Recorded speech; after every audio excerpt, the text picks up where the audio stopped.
Assalamualaikum warahmatullahi wabarakatuh. Sahabat-sahabatku yang dirahmati Allah Subhanahu wa taala. Peristiwa Isra Mi'raj Nabi Muhammad SAW adalah peristiwa maha dahsyat, menjadi titik tolak perubahan sejarah Islam. Peristiwa ini terjadi pada abad ke-7 atau sekitar 1400 tahun silam. Peristiwa maha hebat dari tanah Arab yang jauh lebih mengagumkan dari satelit ataupun skutik dan benda-benda langit lainnya. Sebuah peristiwa perjalanan yang dialami Nabi Muhammad SAW tidak saja menembus ruang angkasa di sekitar bulan, bahkan sudah meluncur ke ufuk yang tertinggi melalui sistem planet. Menerobos ruang langit yang luas, berlanjut terus ke gugusan bintang Bima Sakti, meningkat kemudian mengarungi semesta alam hingga sampai di ruang yang dibatasi oleh ruang yang tak terbatas. Kemudian, sampailah Rasulullah SAW di sebuah tempat yang disebut di dalam Al-Quran dengan Sidratul Muntaha, sebuah ruang yang mutlak yang dinamakan Maha Ruang. Ruang inilah yang dilukiskan dalam Al-Quran. Dan dia Muhammad di ufuk yang tertinggi.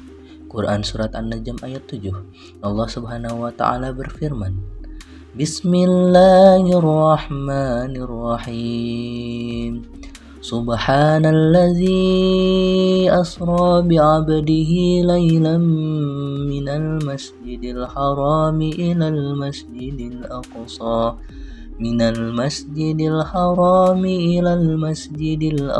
alladzi barakna hawlahu linuriyahu min ayatina innahu huwas sami'ul basir. Maha suci Allah yang telah memperjalankan hambanya Muhammad pada malam hari dari Masjidil Haram ke Masjidil Aqsa, yang telah kami berkahi sekelilingnya agar kami memperlihatkan kepadanya tanda-tanda kebesaran kami.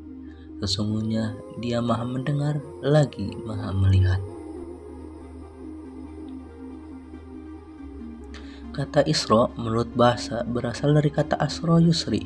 Kata ini berasal dari kata Sara Yasri, artinya berjalan pada waktu malam atau membawa berjalan di waktu malam hari. Sedangkan menurut istilah, Isra adalah perjalanan Rasulullah SAW pada suatu malam dari Masjidil Haram di Mekah ke Masjidil Aqsa di Madinah. Kemudian kata Mi'raj menurut bahasa Arab berasal dari kata kerja yaitu a'raja ya'ruju yang berarti naik ke atas tangga. Sedangkan menurut istilah Mi'raj berarti naiknya Rasulullah SAW ke Sidratul Muntaha. Jadi Isra Mi'raj adalah perjalanan Nabi Muhammad SAW pada malam hari dari Masjidil Haram ke Masjidil Aqsa, kemudian naik ke Sidratul Muntaha untuk menghadap Allah Subhanahu wa Ta'ala. Dalam sebuah hadis yang diriwayatkan oleh Imam Muslim dan Nasa'i dari sahabat Anas bin Malik radhiyallahu anhu bahwa Rasulullah SAW bersabda, "Aku diberi buraq, seekor hewan yang lebih tinggi dari keledai dan lebih rendah dari bagol. Langkah hewan itu sejauh mata memandang. Aku pun menungganginya dan Jibril alaihissalam mendampingiku sampai tiba di Baitul Maqdis. Lalu aku pun mengikatnya di tempat yang digunakan untuk mengikat tunggangan para nabi. Kemudian aku masuk ke masjid dan sholat 2 rakaat kemudian keluar. Jibril alaihissalam lalu datang menghampiriku dengan membawa cawan berisi arak dan cawan berisi air susu. Aku memilih cawan yang berisi air susu. Jibril berkata, engkau telah memilih yang sesuai fitrah. Kemudian Jibril naik bersamaku ke langit pertama dan Jibril meminta dibukakan pintu langit. Maka dikatakan kepadanya, siapa engkau? Dia menjawab, aku Jibril. Dikatakan lagi, siapa yang bersamamu? Dia menjawab, Muhammad. Penjaga langit bertanya lagi, apakah dia telah diutus? Jibril alaihissalam menjawab, dia telah diutus. Maka dibukakan bagi kami pintu langit dan aku bertemu dengan Adam alaihissalam. Beliau menyambutku dan mendoakanku kebaikan untukku. Lalu kami naik ke langit kedua. Lalu Jibril alaihissalam meminta dibukakan pintu. Maka dikatakan kepadanya, siapa engkau? Dia menjawab, Jibril. Dikatakan lagi, siapa yang bersamamu? Dia menjawab, Muhammad. Dikatakan, apakah dia telah diutus? Jibril menjawab, dia telah diutus. Maka dibukakan pintu langit kedua. Dan saya bertemu dengan Nabi Isa bin Maryam dan Yahya bin Zakaria salawatullahi alaihima. Beliau berdua menyambutku dan mendoakan kebaikan untukku. Kemudian Jibril naik bersamaku ke langit yang ketiga dan Jibril meminta dibukakan pintu langit. Maka dikatakan kepadanya, siapa engkau? Dia menjawab, Jibril. Dikatakan lagi, siapa yang bersamamu? Dia menjawab, Muhammad. Dikatakan, apakah dia telah diutus? Jibril menjawab, dia telah diutus. Maka dibukakan bagi kami pintu langit ketiga.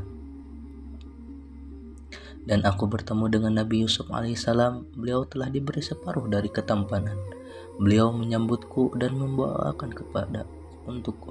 Kemudian Jibril naik bersamaku ke langit keempat dan seterusnya sampai aku tiba di langit ketujuh. Di langit keempat aku bertemu dengan Nabi Idris alaihissalam. Di langit kelima dengan Nabi Harun alaihissalam. Langit keenam dengan Nabi Musa alaihissalam. Beliau bertiga menyambutku dan mendoakan kebaikan untukku. Di langit ketujuh aku bertemu dengan Nabi Ibrahim alaihissalam. Beliau sedang menyandarkan punggungnya ke Baitul Ma'mur. Setiap hari masuk ke Baitul Ma'mur 70.000 malaikat yang tidak kembali lagi. Kemudian Ibrahim pergi bersamaku ke Sidratul Muntaha. Ternyata daun-daunnya seperti telinga-telinga gajah dan buahnya seperti tempayan besar. Tatkala dia diliputi oleh perintah Allah, dia pun berubah sehingga tidak ada seorang pun dari makhluk Allah yang sanggup mengabarkan keindahannya. Lalu Allah mewahyukan kepadaku apa yang dia wahyukan. Allah mewajibkan kepadaku 50 salat sehari semalam. Kemudian aku turun menemui Musa alaihissalam. Lalu dia bertanya, apa yang diwajibkan Tuhanmu kepada umatmu? Aku menjawab, 50 salat. Dia berkata, kembalilah kepada Tuhanmu dan mintalah keringanan. Karena sesungguhnya umatmu tidak akan mampu mengerjakannya. Sesungguhnya aku telah menguji dan mencoba Bani Israel. Beliau bersabda, maka aku pun kembali kepada Tuhanku seraya berkata, wahai Tuhanku, ringankanlah untuk umatmu. Maka dikurangi dariku 5 salat. Kemudian aku kembali kepada Musa dan berkata, Allah mengurangi untukku 5 salat. Dia berkata, sesungguhnya umatmu tidak akan mampu mengerjakannya. Maka kembalilah kepada Tuhanmu dan mintalah keringanan. Maka terus menerus aku pulang balik antara Tuhanku Tabaraka wa Ta'ala dan Musa alaihissalam, sampai pada akhirnya Allah subhanahu wa ta'ala berfirman, wahai Muhammad, sesungguhnya ini adalah 5 salat sehari semalam. Setiap salat pahalanya 10, maka semuanya 50 salat.